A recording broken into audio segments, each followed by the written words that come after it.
ठाण्याच्या घोडबंदर मार्गावरील कासार-वडवली भागात उड्डाण पुलाचं काम सुरू आहे। त्यामुळे या ठिकाणाहून जाणाऱ्या अवजड वाहनांना बंदी घालण्यात आली।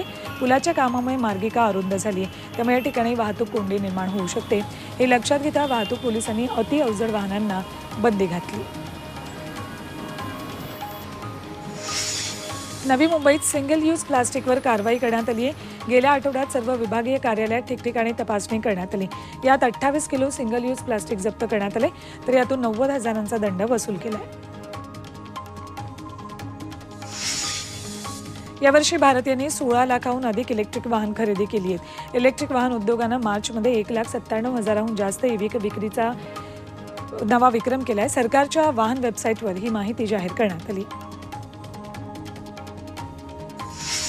श्रीवर्धनच्या दिव्यागर समुद्रकिनारी कासव महोत्सव साजरा झाला।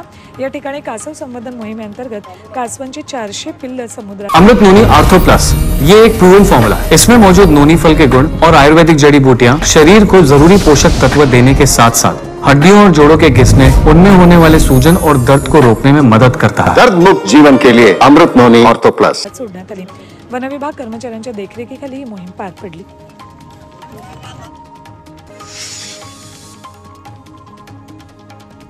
तेलंगणाच्या सेमानगालम गावात भर वस्तीत 4 ते 5 बिबटे शिरलेत। या बिबट्यांमुळे ग्रामस्थ भयभीत झालेत। वन विभाग बिबट्यांचा शोध घेतोय। बिबटे फिरत असलेल्या काही वस्त्या पोलिसांनी रिकाम्या केल्यात।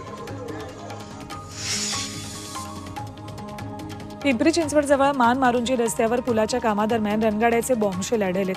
पोलिसांनी बॉम्बशेल तात्काळ ताब्यात घेत संरक्षण विभागाकडे सुपूर्द केलेत। पुलाच्या कामादरम्यान जेसीबीनं खोदकाम करत असताना बॉम्ब सदृश वस्तू आढळली। नाशिकच्या सातपूर परिसरात झालेल्या हॉटेल कामगाराच्या खुनाचा उलगडा झालाय। प्रेम प्रकरणातूनच हॉटेलमध्ये एकत्र काम करणाऱ्या मित्रानंच त्याचा खून केल्याचं निष्पन्न झालंय। पोलिसांनी ईश्वर आणि प्रकाश या दोन्ही आरोपींना अटक केली आहे। त्यांना न्यायालयात हजर केलं असता 6 एप्रिलपर्यंत दोघांनाही पोलीस कोठडी सुनावली।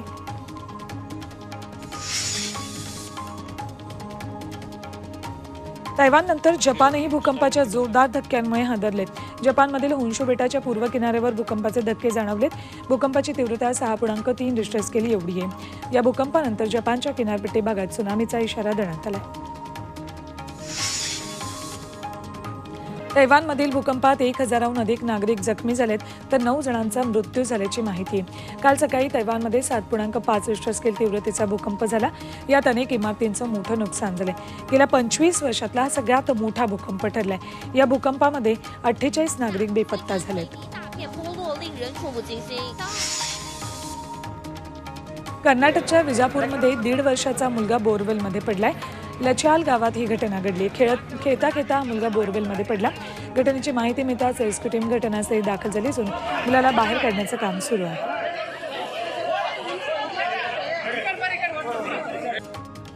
जम्मू काश्मीरच्या सोनमर्गमध्ये जोरदार हिमवृष्टी झाल्यामुळे रस्त्यांवर बर्फाचा खच पडलाय।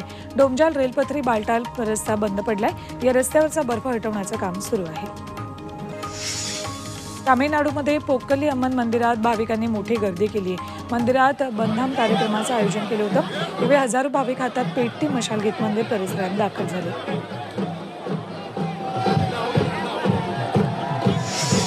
आसामचं पारंपरिक वाद्य ढोलकीला GI मानांकन मिळालंय।